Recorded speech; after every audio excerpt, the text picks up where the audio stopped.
Hello, welcome to Tommy Edson. I hope you're all well. So this coming Saturday, we have boxing extraordinaire. We have Chris Eubank Jr. against Conor Benn. Two unfinished business. Why they're calling it unfinished business, I do not know. I thought the business was finished the first time around. The first time they fought. But the first fight was a fantastic fight. A real barnstormer. It was brilliant. You had everything with the fathers, Eubank Sr. just turning up, the theatre, the fight itself, which delivered, the build-up, the tension, everything was at it. This time, it's a little bit more muted, the build-up. Chris Eubank Jr. seems a little bit more settled. Conor Benn, a little bit more reserved. But I'll tell you what, Conor Benn comes in with a lot this time. He's got the bit between his teeth. And I think he feels he's got Chris Eubank Jr.'s number. It seems as if he's coming in with a lot more confidence. He knows the mistakes he was making. But he is like that terrier that just keeps on snapping at your heels. He is the troublemaker, isn't he, Conor Benn? You put him in a pub, let's say, he's the one who's going to be causing the trouble, isn't he? He's the one who's going to be fronting out with people saying, come on, I'll take you on. Whereas Chris Eubank Jr. is the one in the background. He's probably going to be sipping his wine, kind of thinking he's got a couple of girls around him, just taking it nice and easy. So Chris Eubank Jr. is in the loungy bit, whereas Conor Benn is in the kind of, right in amongst them, giving it all that. And he brings that energy. And he's still bringing that energy, but I think he's bringing that energy with a lot of confidence now. And it seems if he's going to want to go in there, he's going to be a lot more measured, but I think he's confident that he can get Chris Eubank Jr. out there. Chris Eubank Jr. also says he wants to take him out. He doesn't want to go to 12 rounds. He wants to take him out there. But he's a lot more measured as well. Look, there is the weight difference. There's no doubt. But I think Conor Benn more than compensated for that last time out. And look, everybody's talking about Chris Eubank Jr. being dehydrated and all this kind of stuff and the rehydration clause. So, well, he didn't have to take the fight, did he? He didn't have to take the fight. I said there's a first time round. He didn't have to take the fight. He signed on the dotted line. It's up to him, isn't it? There's no point in crying foul when you agree to all the terms and conditions. Now, this time around, he seems to have a lot more respect for Conor Benn and what he's come in with. Look, he's been in the ring. He's had 12 rounds with him. He's been in the ring with him. Was it 10 rounds? I can't even remember myself. Anyway, so he's been in the ring. He knows it was a hard fought. And he's got a lot more respect for him, the kid, as he keeps on calling him. What he hates is Eddie Hearn and all the other promoters. So, all the things that he's been saying about Eddie Hearn, about, being blocked in, couldn't get to the hospital with the ambulance, all the stuff that they're trying to sabotage him the first time around, all the stuff that was against him. He's talking about this now. Now Eddie Hearn apparently is supposed to be going to be suing him for all this. I mean, God knows what's going to happen. Look, it's all fireworks. It's going to be amazing the next couple of days. The weigh-ins. I wouldn't be surprised if this spills over before the fight. But Conor Benn has just got to keep that in check. He's got to keep that in check. That anger, that aggression, that ferociousness that he has. Because if he does that, if he shows his hand too much, and they know that's what the problem was last time. Nigel Benn knows that what the problem was. He was saying basically everything that they prepared for, he didn't do. He went out the window. So they know what it takes to beat Chris Eubank Jr. Chris Eubank Jr., I believe, this is my opinion, realises that he was in a much more difficult fight that he ever wanted or ever even envisaged last time out.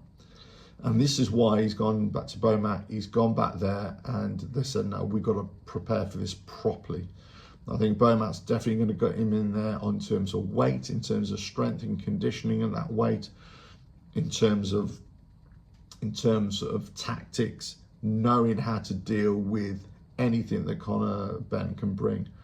And for that reason, I'm going to go Chris Eubank Jr. on this. I don't want to make a prediction because I really can't call it. Because either way, I think that Conor Benn might have his number, and he might be ill. It might do the damage coming in. The younger, fitter guy, the more aggression. Certainly learnt from his last time out. Not going to be so emotional about this time, but it's still there. You can't take that out of Conor Benn, right? But I also think that Chris Eubank Jr. Look, I actually can't call it. I've just said I think Chris Eubank Jr. do it. But in all fairness, I can't call it. I can't call it. It's going to be an amazing fight. Can't wait to watch it. I'll be there with my popcorn, with my wine, and my beers, and my whiskey. I'll probably be drinking everything there on Saturday night. Just can't wait for it. Can't wait for that fight. Be absolutely. And the undercard is something good as well. Really looking forward to it. The following week we got the Ring 4 going on as well with Anthony Yarde against David Benavidez. Devin Haney's in action, Ban Rodriguez in action. So fantastic card that we're going to be. But this weekend, it's all about Chris Eubank Jr., Conor Benn. Can't wait for it. I'm not expecting the same theatre. I'm not expecting the same build-up. There's going to be an element of that, but it just won't have that same ring about it. It won't have that same feeling about it. And this has never been about the fathers. They were off their fathers' names last time out, but now it's got nothing to do with the father. This is about them and what they delivered. They delivered a fantastic fight, and kudos to both fighters for delivering that, delivering entertainment, delivering something that we want to see as boxing fans. As purist boxing fans or as just casual boxing fans, we want to see something amazing there. They delivered that. So regardless of what happens in terms of the theatre and the build-up and the walk into the stadium and the ring walks and all that, it's what happens in the ring. And if they can deliver that, or anywhere near that, if we can get a knockout, either one, I think everybody's going to be really happy with that. But if they go the distance and they've delivered another fantastic fight, everybody's going to be really happy, whichever way it goes. But I will say this, If, let's say, even Conor Benn, if he wins, right, which there's a good chance he could do this, right, I do not want to see a third fight. I honestly do not want to see a third fight because I think, well, what's the point? What's the point, right? You know, Conor Benn definitely needs to go back down to 147. He says he wants to go, whether he goes 147, 154, whatever. But he needs to be fighting for world titles or challenging world titles. And Chris Eubank Jr. needs to go and do something else. Maybe other fights, maybe get a world title of his own. You know, do something that he just hasn't been able to achieve. You know, I know he's gone IBO and stuff like that, but he still needs, you know, one of the big 4 bouts, and I think that's achievable. I think that's achievable for him. He needs that big fight, but I got a feeling that he'll probably try and push for a third fight if the money's there. I wouldn't be surprised if that's what he wants to do. I don't want to see it. I think we need to move on from it. Really looking for this second fight. I don't think it's unfinished business. I think this is just round 2.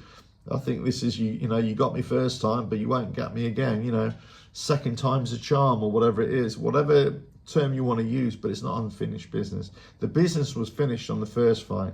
Now you just want to repeat it. Now you just want to see it again. That's the difference. Now you just want another $20 million payday. That's what's going on here. But I will be watching this one, no doubt. If you like what I do here, keep on watching. And I catch you again. And I will be back after the fight for my instant reaction as well. So check that out. Right, catch you again. Another video coming very soon. But this weekend, Chris Eubank Jr. against Conor Benn. I honestly can't call it. I just did say Chris Eubank Jr. I suppose I'm going to have to stick with that, because I think he's coming in with a better game plan. He definitely is going to be a lot more respectful about Conor Benn. I think Bomac in there as well. I think this is going to be Chris Eubank Jr., but I would not be surprised if it goes the other way for Conor Benn as well, because he's going to come in with a lot more maturity and all that ferociousness as well. If you like what I do here, keep on watching, and I'll catch you again. Bye now.